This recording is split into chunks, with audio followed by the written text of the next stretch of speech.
여러분, 혹시 그런 자리 들어보셨어요? 국가 서열 1위인데 평소엔 아무런 실권이 없는 자리. 정말 이상하죠? 이게 바로 류큐 왕국에 실제로 존재했던 아주 흥미로운 정치적 역설입니다. 오늘은 이 모순으로 가득 찬 존재, 류큐 왕국의 섭정에 대해 한번 파헤쳐 보겠습니다. 자, 그럼 이 미스테리한 자리, 섭정이 대체 뭐였는지부터 알아봐야겠죠? 류큐어라는 CC라고 불렸는데요.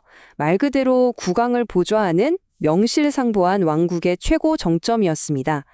특이한 점은 일본의 섭정이 보통 임시직이었던 것과는 달리 류큐에서는 거의 항상 존재하는 상설직이었고 주로 왕족 중에서 임명되었다는 거예요. 이 표를 보시면 그 역설이 한눈에 들어오실 겁니다. 왼쪽의 섭정은 국가 서열 1위라는 최고의 명예를 가졌어요. 그런데 진짜 나라를 움직이는 힘, 그러니까 실제 행정 권력은 오른쪽에 있는 삼사관이라는 3명의 장관에게 있었던 거죠. 뭐랄까, 명예회장과 실무 CEO의 차이, 딱 그런 느낌 아니었을까요?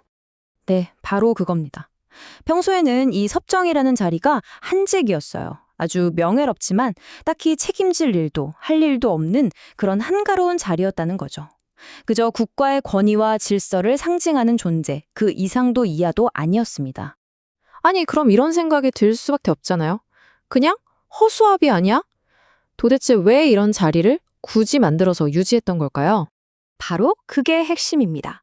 허수아비였던 건 맞아요. 그런데 딱 한 가지 조건이 붙습니다. 바로 평화로운 시기에만 그랬다는 거죠. 그렇다면 나라에 위기가 닥치면 어떻게 됐을까요? 자, 이제부터 이 섭정의 진짜 모습, 그러니까 류큐 왕국이 숨겨둔 비장의 카드, 그 비상대책으로서의 기능이 어떻게 작동했는지 한번 들여다보겠습니다. 나라가 정말 망하기 직전, 존망의 위기에 처하면요, 이 섭정이 완전히 다른 존재로 변신합니다. 평소에 그 한가한 명예직은 온데간데 없고, 나라를 구하기 위해서라면 뭐든지 할 수 있는 무소불위의 권력을 손에 쥔 말 그대로 구원투수가 되는 거죠. 그 첫 번째 사례가 정말 영화 같습니다. 나라가 너무나 위급해서 모든 관례와 규칙을 깨고 상상도 못할 인물을 섭정으로 앉혀야만 했던 사건이거든요. 자, 여기 1609년의 타임라인을 한번 보세요. 일본의 사츠마번이 류큐를 침공합니다. 속수무책으로 패배하죠. 이제 굴욕적인 협상을 해야 하는 절체절명의 상황. 이때 섭정으로 임명된 사람이 누군지 아십니까? 바로 기쿠인이라는 승려였습니다. 왕족이 아니라 승려요. 아니, 왜 하필 승려였을까요? 답은 간단합니다. 지금 이 위기는 왕족의 권위로 해결할 수 있는 게 아니었어요.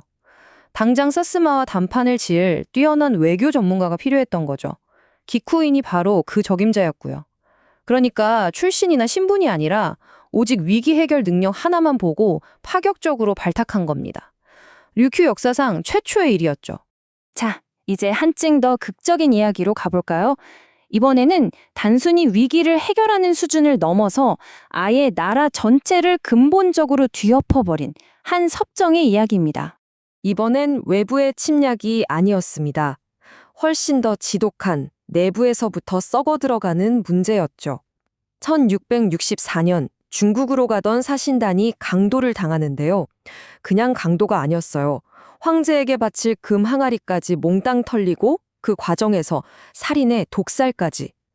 정말 나라의 체면이 말이 아닌 엄청난 스캔들이 터진 겁니다. 당연히 당시 섭정은 책임을 지고 쫓겨났죠. 이런 대혼란 속에서 구원투수로 등판한 인물이 바로 하네지 초슈입니다.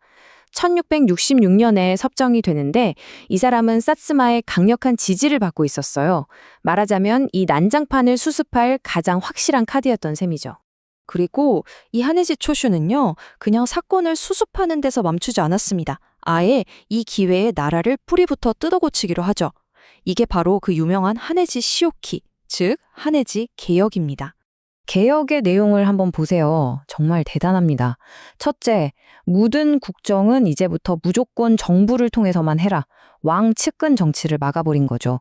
둘째, 당시 막강한 권력을 휘두르던 여성 사제, 신여 세력의 정치 개입을 금지시켰어요. 셋째, 모든 귀족들한테 족보를 내라고 해서 계급 질서를 확실히 세웠고요. 마지막으로 쓸데없는 행사에 돈 쓰지 말고 땅 개간해서 나라 살림을 튼튼히 하자.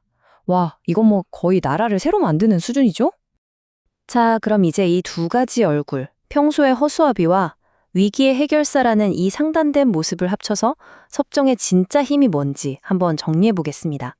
결국 이겁니다. 이 표가 모든 걸 말해주죠. 평화로울 땐 그저 상징적인 조언자이자 전통의 수호자였지만 위기가 닥치면 절대적인 권력을 가진 국가 개혁가, 최종 문제 해결사로 변신하는 겁니다. 평소에는 잠들어 있다가 국가가 부르면 깨어나는 그런 존재였던 거죠.